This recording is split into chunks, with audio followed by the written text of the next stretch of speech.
Hey everybody, welcome back to Patriot to the Core podcast. I, of course, am Thad Forrester. Appreciate you listening once again. Today we will talk to Ryan Manion Borek, and she is the president of the Travis Manion Foundation, and she's also the sister to Travis Manion, who was killed in action in 2007. And he was a Marine, and so I have followed the Travis Manion Foundation for quite some time, and they do a lot of good work. So I'm glad to have her on and have her tell us a little bit about what the foundation does, and also just tell us some about her brother, because I have read the book Brothers Forever, which is about Travis and also his best friend Brendan Looney, who is a SEAL. So it's a great book. It's co-written by Travis's dad, Ryan's dad, Colonel Tom Manion, and also Tom Saleo. Tom is also a friend of mine. We have done a book signing together before. We were actually at Dreamland Barbecue in Northport, Alabama, back in about a year and a half ago. So we had a great time with that event, and appreciate everybody that came out way back then. But anyway, we'd love to hear from you, so please shoot me an email if you have any questions about the show, if you have any suggestions maybe for guests, or just for how the show should be run, maybe questions I should ask. Shoot me an email at thad@patriottothecore.com. But appreciate your support. Also, please go to iTunes and rate us. Go over there and just go ahead and hit a 5-star rating. Click that far right star, and which will highlight all the stars. But actually, I kind of kid when I say that, but just please give me an honest rating and write a review, please, so we can get as much attention as possible. But anyway, appreciate you being with me today. I'll go ahead and get Ryan on board with us, and I think you'll enjoy hearing from her. Please be patient because the audio is not as good. We've got a thunderstorm, and so it's kind of really jacked up the internet today. But it's mostly all audible. Just a few spots that are kind of that are spotty, but it shouldn't be too bad. So I'll go ahead and bring her in. Well, Ryan, it's great to have you. I thank you for carving out some time during your day to talk with me. I have followed the Travis Manion Foundation for several years, I would say since late 2010, and always been very impressed by it. But I think before we start talking about your foundation, I'd like to talk about your brother Travis. Do you mind just describing to me, just tell me about him? And I know he was killed in action. He was a Marine, and just maybe describe him, and then maybe how he inspired the creation of the Travis Manion Foundation. Sure. So my brother Travis, we were very close, 15 months apart. I was the older sibling, and we were born into a military family. My dad is a retired colonel in the Marine Corps, so we did a lot of moving around as young children, and in that respect, you don't have a lot of time to make close friends. You're in an area for 2 years or less, and you're moving on to the next place. So when that person that is there for you at all times and kind of knows what you've been through and what you've gone through. So in that respect, Travis and I were very close as siblings, both based off of, our upbringing, and also the fact that we were just 15 months apart. Travis, as a young kid and teenager in high school, he was very much excelled in everything he did, and you could kind of tell at a young age that he had a drive inside of him that was, I would say, not the norm. He was very driven and passionate, and while most kids are kind of very much stuck in the present, Travis was always looking towards the future and looked towards making choices that would help him to better himself in the future. Travis went to the US Naval Academy, and he graduated from there in 2004, and he followed in my dad's footsteps to be a Marine, and by no means was that my dad telling him, you got to go Marine Corps. That was purely a decision that Travis made on his own, and went into the Marine Corps and became part of 1st Recon Battalion. Travis went to Iraq for his first tour of duty in 2005. And I think he had a bit of a slower deployment there in Iraq. He was part of the election that was taking place in Iraq, but he was very much behind the wire, but supporting he was a logistics officer. And you know, to me and my mom, you know, that was great. You know, we wanted him kind of behind a desk, not really in the fight, but I think he felt like he was missing something a little bit. So he got back from his first deployment, and it was actually on his second, when he got back, he was found out that he had to leave for a second deployment fairly quickly. So he deployed again in 2006. It was actually the day after Christmas in 2006. We lost Travis in 2007, April 29th. While he was attached to a military transition team, he was helping to train the Iraqi army. So, you know, obviously a devastating blow to me and my family. Certainly. So how did you find out about Travis's death? I actually happened to be at my parents' house that weekend with my oldest child. She was my only child at the time. She was almost a year old. And I lived in New Jersey, and I'd driven up for the weekend. My mom just said, "Why don't you come up for the weekend?" And I did. And I happened to be at my parents' house Sunday. We were having a family barbecue. I had invited a bunch of our family over.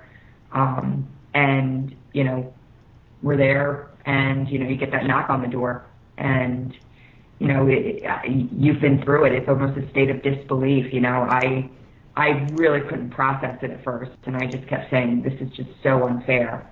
And I remember, you know, as much as I don't remember, I remember just screaming over and over, it's not fair, it's not fair. Yeah,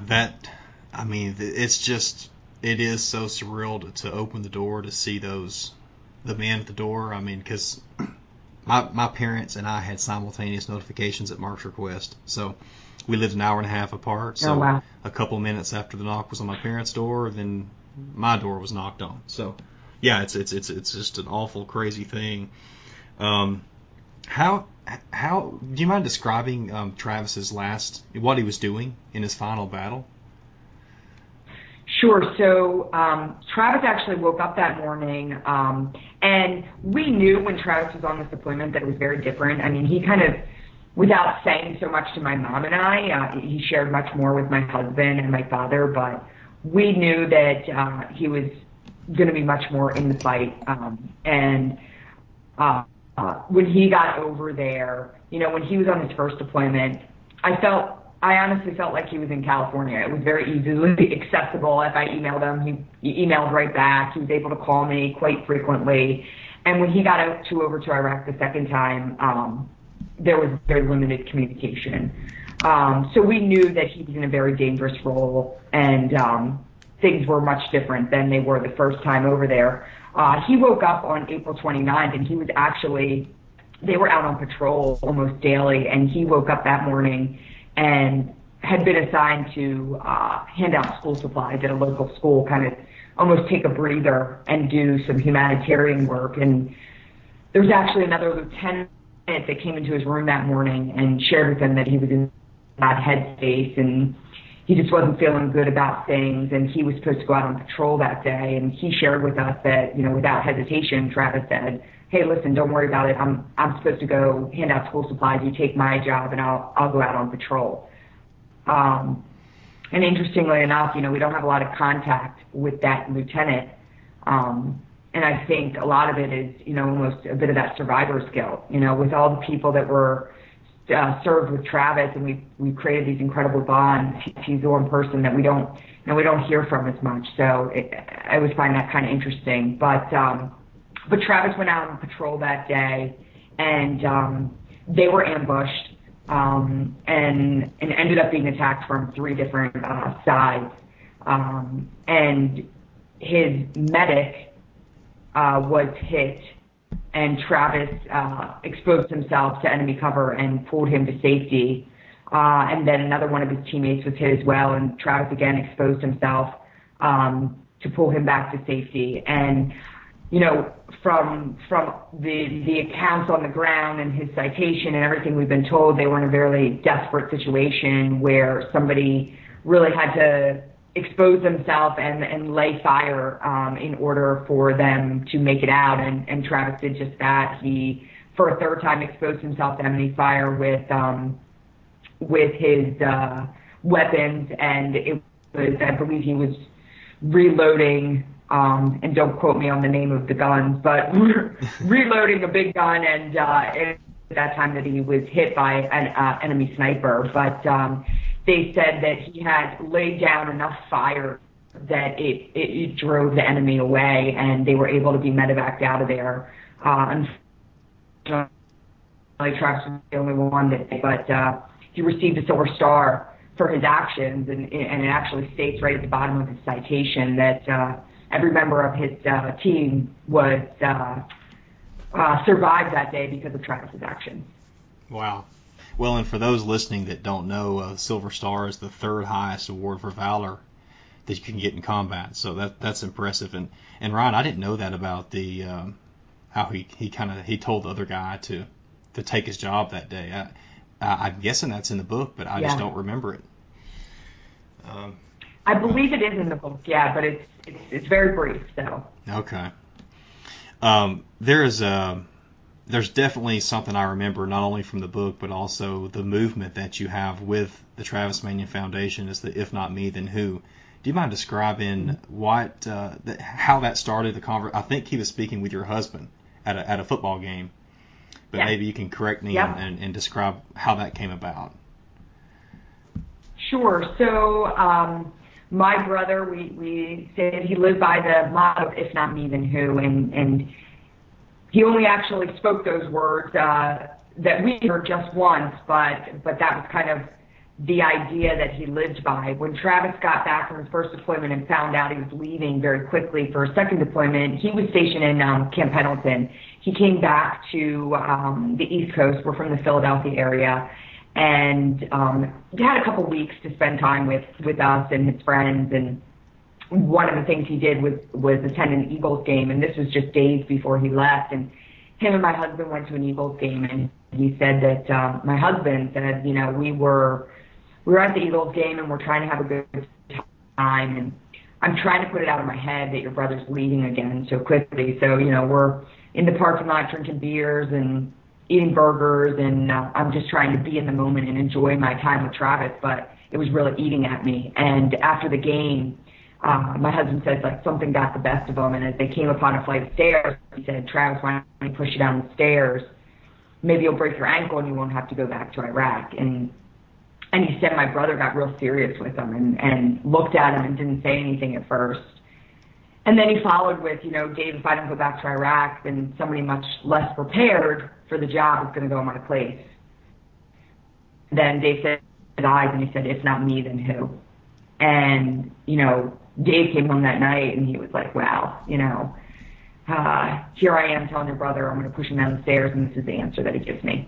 And we realized that, that was the night he spoke those 5 words, but that was the 5 words he lived by each and every day. And we started to find and cite different examples, even as a young child, where he demonstrated what it means to live by, if not me, then who. And so we've taken those 5 words and we've built them into a national movement. And the whole idea is that you take the idea of if not me, then who, you take those 5 words and how can both those that serve in a uniform live a life of character. And we believe the way you can do that is by waking up each morning and challenging yourself to have an if not me, then who moment. What are some specific things y'all have done with the foundation to build off of those 5 words, if not me, then who? That's a big question. I mean, our foundation is built upon the idea that we can connect the veteran community to our next generation in hopes that we can play a part in creating that next generation of leaders. So we have veterans from all across the country that are working as everything from presenters at student bodies to mentors to at-risk youth. The idea is that they can share their examples of service and leadership with our youth, and that they can in turn be servant leaders right in their own backyards. Well, you've got a lot of great videos. I get the emails from you from the foundation, and I love watching the videos because they're not only are they high quality, but they really do have inspirational messages, and you seem to have quite a lot of videos. So you're doing a great job with that. Yeah, thank you. Hey, I wanted to go back something that I wanted to talk about. This may tug at the emotions just a little bit, but after you're notified of his death, how did you and your parents, or you and your family, deal with that immediately, and then how did that change, or has it changed in the years since? How have you dealt with his death? When I will talk in the immediate, I remember it was actually the day that we laid Travis to rest. I remember my dad kind of huddling us all together, my mom, my husband, and I, and really just saying, listen, at the end of the day, it's us now, and we have to continue on making Travis proud and continue his legacy by making sure that we do the right things, that we take advantage of each and every day. And, I didn't realize it at the time. We all kind of committed to that in that room the day we buried Travis, but really that's kind of been the driver for all of us. We've kind of thrown our head down and kept busy and made sure that that we were doing work that was in honor to his name. Grief is a funny thing, and I'm sure you've experienced it too. It can seem like forever ago, and it can seem like just yesterday. And so I think on a personal aspect, you kind of have to process that, and you kind of have to take the ebbs and flows as they come. But at the end of the day, for me, it's about just moving forward and making sure that I'm making Travis proud, honestly. Yeah.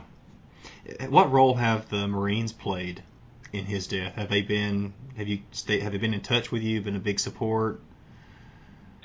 They have. We're a Marine Corps family, so regardless of my brother entering into the Marine Corps, I grew up in a Marine Corps household, and it was what I knew. So the Marine Corps as an organization has been wonderful to us, and certainly Travis's teammates, those that he served with, have been amazing as well. And you certainly feel that sense of the few and the proud. When you talk about the Marine Corps, it's a tight knit bunch with a lot of connections, and at the end of the day, everybody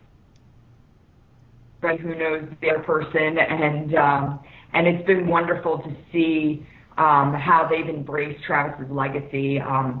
They have down in Quantico, one of their new barracks at TBS is named Manion Hall. So there are groups of Marines that are going through there each and every day that are learning Travis's story and his sacrifice, and it's really kind of neat for me to meet Marines that I didn't know and didn't know my brother, and when I mention his name or let them know who I am, they're kind of blown away, and they share that same camaraderie for what Travis represented for the Marine Corps. That's good to hear, because I only have the perspective really of the Air Force and some Army, but so I didn't really know. I mean, I obviously assumed the Marines would be similar in that way to support the families, and I'm glad to hear that they do. With your brother, I want to ask you, as a sibling, your brother's name is out there not only just because he died for our country. I mean, there's a book about him, Brothers Forever. He's been President Obama has talked about him and Brendan on Memorial Day in 2011, I believe. You've been on news outlets. I've seen you on TV a few times speaking about the foundation, about your brother. So his name is definitely out there. Have you, do you feel, or have you ever felt this sense of this protective instinct as his sister, maybe to protect his name or to make sure that no one is, I don't know, either using his name in vain or I don't know, just maybe so just using his name negatively?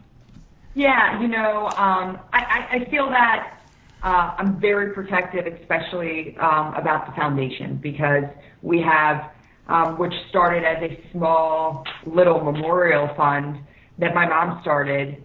We now have a national veteran service organization called the Travis Manion Foundation. And, we laugh because I say that Travis would be so proud and honored by the work that's happening here. And I know that if he were here, he would be right in the mix and be a huge part of it.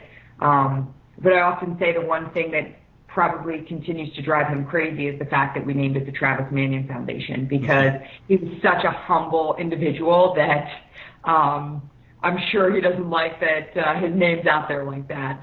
So, I'm protected in that approach because we're such a big organization now. I always want to make sure that we're doing the right things and that we're being responsible to our constituents, and knowing at the end of the day that my brother's name's on the name tag. I'm very protective of that. Yeah. Well, I figured so. Yeah, that's interesting to hear. I guess before we talk a little bit more about the foundation, you said your mom started it, and I know I'm also sorry to hear. I know your mom died a few years ago. Maybe I think it was from cancer, but yeah. Okay. And she was actually buried at Arlington next to Travis. Mm-hmm. How did that come about, and why did y'all feel that was important to make happen? Well, that's interesting. That really wasn't the case for Travis and my mom to be buried together. It was that was kind of a technicality on Arlington's part. My dad retired in 2008 from the Marine Corps, but his official retirement did not come until he was 60 years of age. When my mom died, my dad was 58. So with 2 years to go, he actually was not eligible for burial at Arlington. Hence, my mom was not eligible for burial at Arlington. I don't know, how you look at it as a good thing or a bad thing, but because Travis was buried at Arlington, they gave us an allowance for my mom to be buried with Travis until the age of 60. When my dad turned 60, and he was able to be buried at Arlington. So my dad is now in his 60s, and my mom is able to have her own plot. So the plan is in the very near future to move my mom where she will rest, hopefully in section 60 where Travis is, at the headstone that will eventually be for her and my dad. Oh, wow. Okay. So she's not buried next to Travis right now? She's not next to him. She's in the same plot. She's on top of him. Okay. And so he's actually buried next to Brendan Looney, his roommate from the Naval Academy. Okay. Yeah, do you mind talking just a little bit about their Brendan and Travis's friendship, and then how, because I believe Travis was originally buried in Pennsylvania, or in Pennsylvania then. In Pennsylvania, yes, he was. So Travis's roommate at the Naval Academy and one of his best friends, Brendan Looney, he was, they obviously graduated together in 2004, very close, and Brendan was very much there for us after the loss of Travis, and he went on to become a Navy SEAL.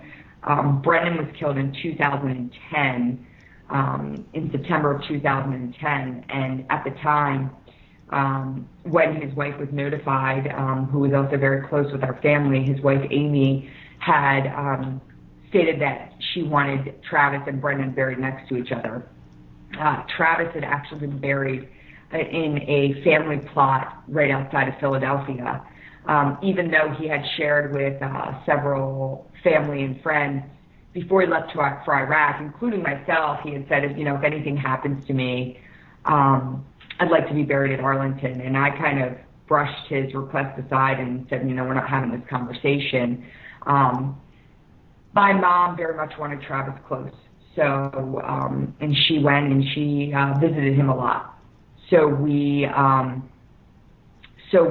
my dad and I were not going to push the button on moving Travis to Arlington, but I also think she too was not fully committed to that being Travis's final resting space because, we never even put up a tombstone a gravestone at his site. He had a wooden cross that marked his grave site, and we started having conversations actually a little bit before Brendan died about, making the move down to Arlington. And I think my mom was starting to come around to that idea. And it was when Brendan was killed and Amy made the request that she wanted them buried next to each other. My mom finally said, I'm ready to make this move. So we got a special exception from the Secretary of the Army to move Travis to Arlington very quickly. So they exhumed his casket on a Monday. And in Philadelphia, and by that Friday we were burying him at Arlington, and then the following Monday we buried Brendan next to him. Wow. Well, their friendship is definitely highlighted in this book, Brothers Forever, and it really is an exceptional story of loyalty to each other and of course loyalty to our country and to fighting terrorism. It's a great book, so I'll definitely have a link in the show notes to the book. Great. By the way, I've got two copies. I've got the one that I purchased, when it first came out, and I've got the one that your dad and Tom Saleo signed for me about a year and a half ago. Oh, wonderful. So I'd like to talk about the foundation now. How soon did it start? After Travis's death, and then maybe talk about some of the activities, because I know there's one coming up in West Virginia. And you probably have some more coming up maybe in Montana or some other areas, and maybe even internationally. So that may be a broad question, but maybe speak as much as you'd like about it. Sure. So Foundation was formed, very much immediately following Travis's death. My mom started a memorial fund. It was actually friends of my parents. Right after Travis was killed, they went to a local bank and set up a bank account there, and it was, in lieu of flowers, send donations to the Travis Manion Memorial Fund. And we found ourselves, after all the services, with a large amount of money and not really knowing at first what we were going to do with it. So we started this organization knowing that we wanted to continue providing support to veterans and families of the fallen. And we do everything, you touched on West Virginia. We have, one of the things we do with families of the fallen are called expeditions, where we take families all across the world essentially on service trips. And the whole idea is that they can honor a loved one through service to others. So they'll be going to West Virginia to help with the relief efforts for the flood there. We just had a group get back, last week from, I think that's when they were in Montana. They just got back last week from Montana. We have a group going to New Mexico where they will spend a week on a Navajo Nation and rebuild some buildings there. We take a group to Guatemala every year, and they build a house in a week for a family that's never lived in a house before. And these families coming together, number one, it's again that shared sense of camaraderie. All these families have gone through the worst tragedy that you can ever think of, and we all become part of this club that you never want to become a part of. But at the same time, you want to be able to meet other people that have shared that experience with you. So they're able to come together for a week and build bonds that will truly last a lifetime. But in the same sense, they're also able to come and continue their loved one's legacy by continuing their legacy of service, essentially. Along with the work we do for Gold Star families, I shared with you a little bit about the work we're doing with connecting youth and veterans. And that's an important initiative for us because we feel that we are tackling two national issues, and that is character education in our youth and how we're helping our veterans to transition. And we found tremendous results in the idea of our veterans playing a part in helping to create that next generation of leaders. Yeah, that's a great thought. I think it's a great plan to get the veterans involved to mentor and teach these youth. I mean, I think see the Travis Manion Foundation is exactly what my podcast is about.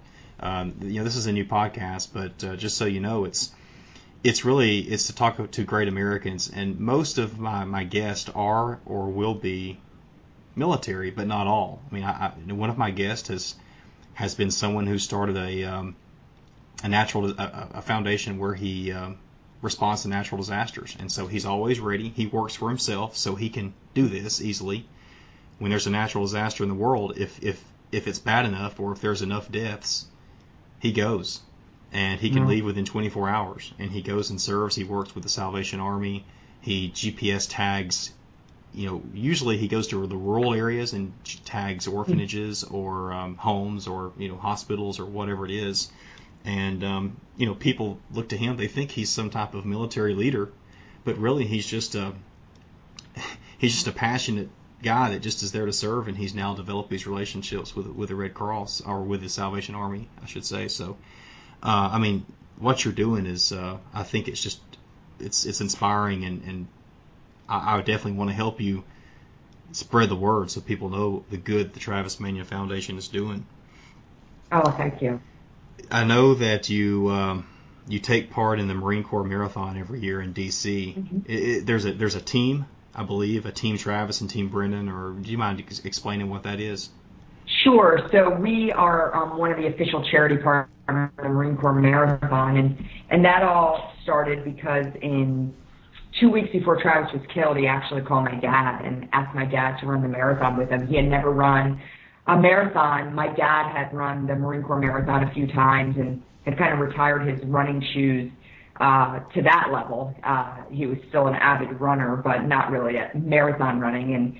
And my dad said, there was really nothing that was going to get me to run a marathon again other than your brother saying run a marathon with me. So Travis and my dad both signed up for the marathon to run together. And after he was killed, my dad said, I'm still going to run the marathon. I'm going to run with my bib, and I'm going to run with Travis's. So we had a really grassroots effort where a ton of people came together and said, we're going to run the marathon with you, Tom. And one of those people was actually Brendan Looney, who ran the marathon with us. We called ourselves Team Travis.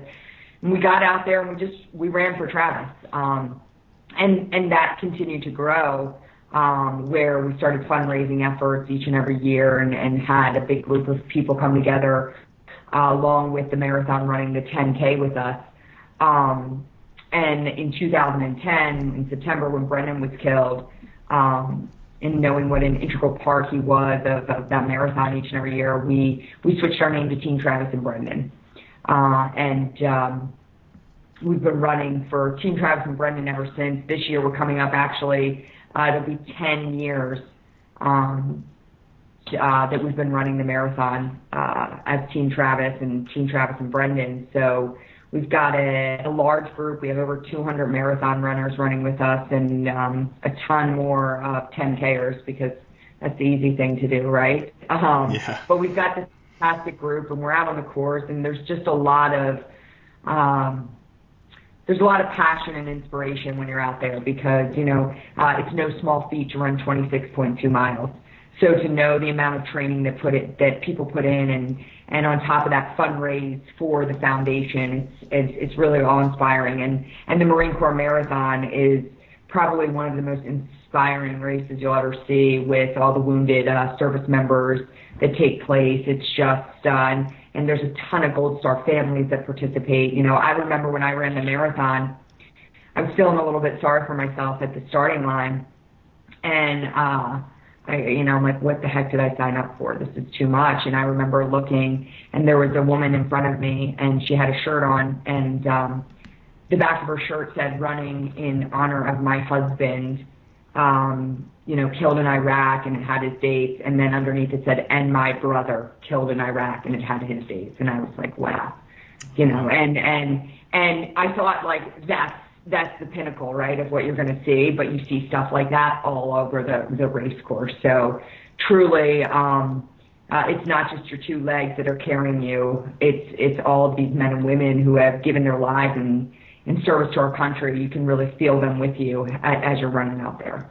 How did that affect your running ability after you read that and realized what she was doing it for? I mean, I was still incredibly slow, but it helped me to finish the race. I mean, nothing was going to not let me finish that marathon. But again, you know, you get to a point where you're running a marathon that, like, your body's done at a certain point, you know, and if you don't have something that's pushing you to keep going like that, and like my brother and all these men and women, if you don't have something that's pushing you, I don't know how people finish a marathon without having some sort of inspiration behind them like that. Yeah, I agree. And I agree with you too. I mean, I've never ran a marathon. I don't plan to. I may do a half. Fun. That's this year. I know. I shouldn't have said that. I've ran. I'm not much of a runner, but I do enjoy pushing myself. So I should say never. I shouldn't say never because there's definitely it's a great cause and great motivation for Team Travis and Brendan, and you know, I love doing things to push myself in honor of my brother as well. So I won't say never. I take that back because one day I probably will do something like that. I want to ask you, I guess I want to ask this in a different way. You probably answered the question, but maybe if there's more there, what motivates you to keep the foundation growing and just to keep running the foundation? I mean, the motivation behind keeping the foundation going is the impact that we're having. You know, when I can see the positive change that's happening in the eyes of the veterans that we work with, in the eyes of the kids that we're affecting, the monumental changes that are happening with the Gold Star families that we support, where they enter into our organization as one person, and you know, we see them in a place of really despair, and in a short amount of time they're mentoring other Gold Star families. I mean, that's the kind of stuff that keeps me going, knowing that we have important work, and you know, if we're not doing it, who will, right? If not me, then who? Really, at the end of the day. That's a great way to look at it. What do you do to keep Travis's memory alive with your kids? Because well, your oldest child, how much does she remember Travis? And the other ones weren't even alive. Right. You know, my oldest likes to tease her younger siblings by saying that she knew Travis, but she was 11 months old. So I don't really think she claims she has memories. I'm not quite sure of that, but I mean, it's not hard at all to keep Travis's memory alive. You know, I think my kids are they see what I'm doing every day, so they know his story very well. For me, I want to make sure that I'm sharing very personal stories about Travis, because they see the organization and they see his name out there on T-shirts, but I want to make sure that they always know who Travis was to me as an individual. My son lives on as Travis Brendan, so you know, he's not going to have a hard time knowing who he's named after.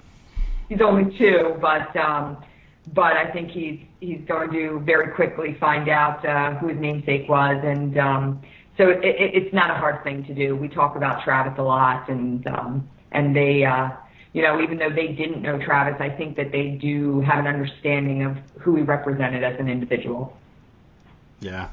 Well, I had a interview, episode 4 of the podcast was with Phil Taylor of the American Fallen Soldiers Project, and I would imagine that you got one of those beautiful paintings of Travis for him. And I did see where Phil made one. He painted one of your mom as well. He did, yeah. It was wonderful. He actually delivered the painting of Travis. It was actually just a couple of days before my mom passed from cancer. So she was really touched that she was able to see that. Oh, good. Yeah. Would you ever want your sons or your children to serve in the military?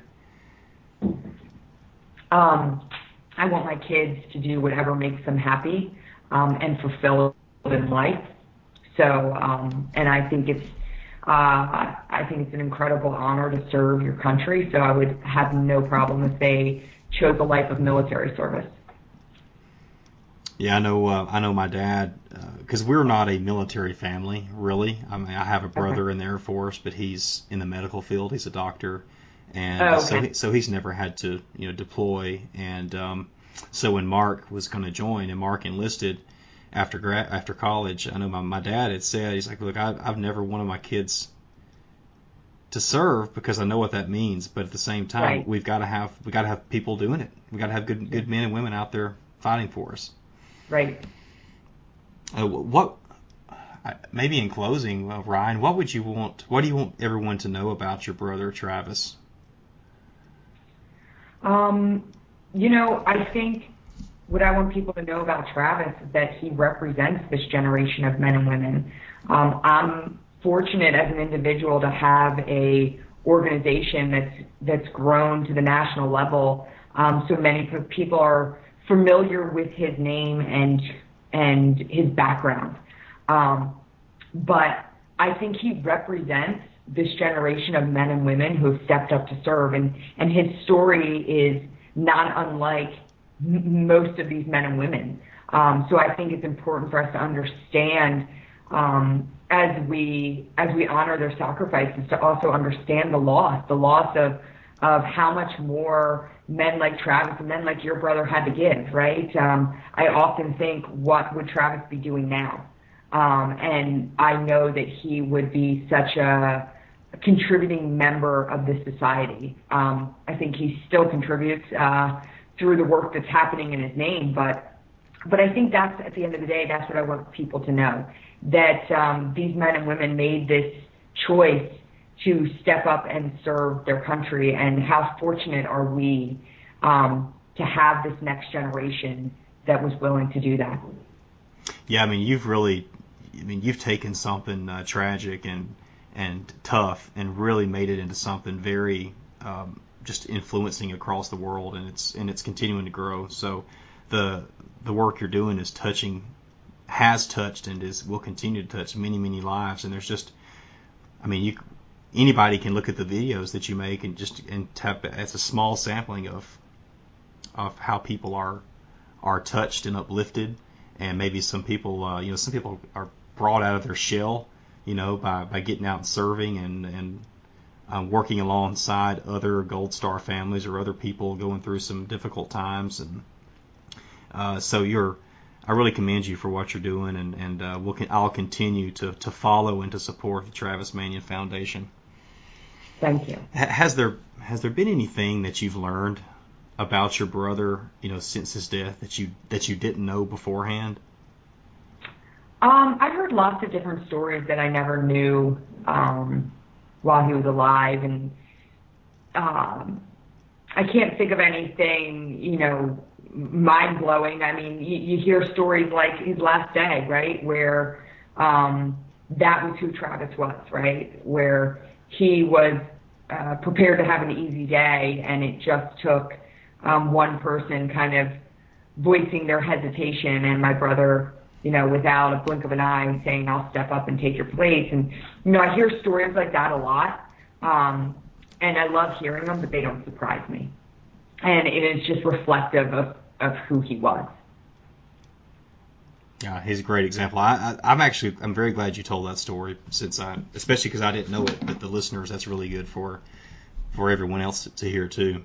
Is there anything in closing that you'd like to say, either about you, your family, or Travis, or the foundation? No, I think we covered a lot of it. I encourage all your listeners to become a part of the work we're doing. There's incredible volunteer opportunities, and you can log on at travismanion.org and find out more about the different events that we have happening all across the country. And I hope that if there's Gold Star families listening, that they'll get involved, and we can help them to carry on their loved one's legacy of service. But Ryan, thank you very much. I really appreciate your time and for making time to get with me. I know it wasn't easy with our schedules. So it's been an honor, and Yeah. I'm great to learn more about your brother. Thank you so much. I really appreciate talking to you today, Thad.